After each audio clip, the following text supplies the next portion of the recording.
where they would pour the bodies by the dozens, men and women of the people, especially young people of the neighborhoods, of the great Caracas, of Maracay, Valencia, of Maracaibo, Puerto de Cruz. They called it the Caracazo, but it was something more than Caracas.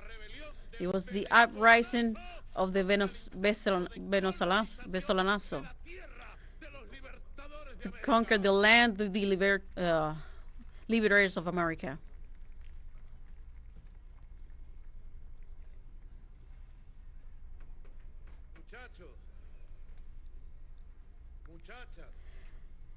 Ladies and gentlemen, boys and girls, we come from that history. We are survivors of a history of repression, persecution, massacre that has welded the character, the strength that moves us all through all these decades of struggle. The last decades of the 20th century and these first 3 decades of the 21st century. It has left a gigantic print on the people on the 27th and 28th of February. Without a doubt, it meant the rupture of the chains, of the social chains, that the Pact of Punto Fijo had knitted to submit and dominate the people during 3 decades or more. But history did not stop there. The oligarchy, again in the 90s, 1991, 1992, they launched an offensive of privatizations again. Repression was generalized. The not knowing the rights of the people.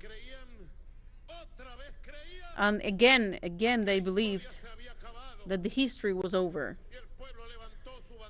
The people rose their flag on 27th February with their slogan, February 27th, there is not a people beaten.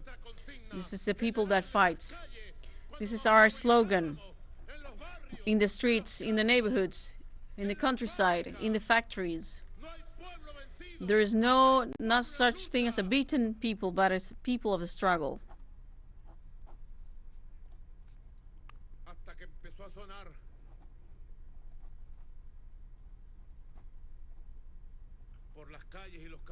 Until we started hearing in the roads and the streets the sound of a new galloping. Nobody thought or imagined that the sound of a new galloping would bring the new history for our people. It brought from the death of time of resistance, of 500 years of resistance, the strength of the centuries to start the path again, now victorious with the original project. Nobody thought that at that time, tumultuous times of popular rebellion, a military rebellion was being born of dignity, of bravery.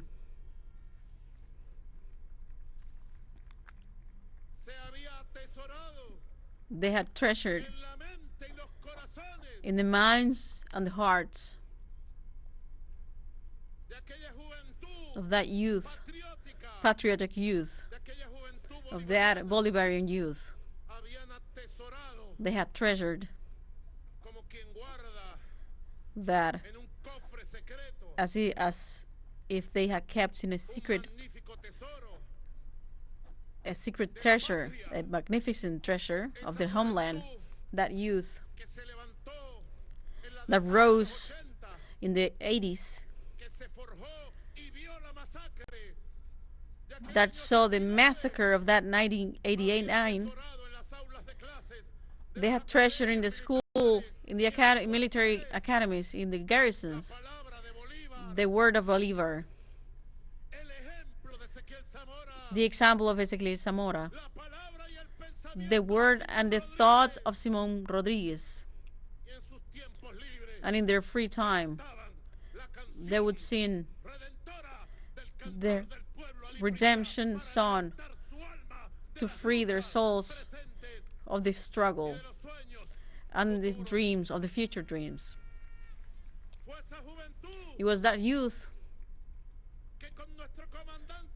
that with our commander Hugo Chávez leading was building the greatest treasures of the history of Venezuela, a project for the pacification of Venezuela, for the reconstruction of Venezuela, for the constitutional refoundation and democratic of Venezuela.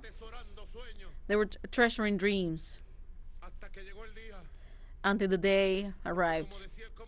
Because as Commander Chávez used to say, and today I repeat, as a generation of those historical facts, events, to which I belong, there was a day, boys and girls, because the day had to arrive and somebody had to do it. And that dawn of February the 4th, in the thought and the face of Chávez, the dream of Simón Bolívar revived, the dreams of the great land, of the great homeland.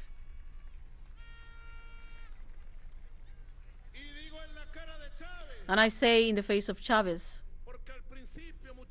because at the beginning, ladies and gentlemen, we didn't have anything else to see but the corny face, stab face of a guy who came to tell us three things. You remember? Those who are 45 years old now.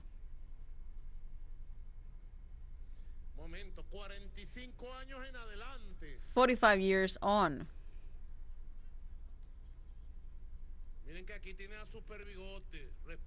So we have super mustache. Respect super mustache. Super mustache is like a 20-year-old guy. I'm here with the super ring. We have to remember.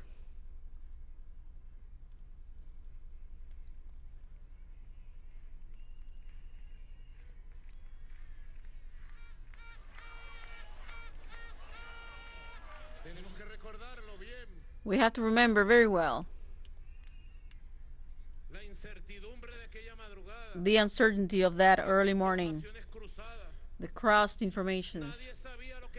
Nobody knew what was going on.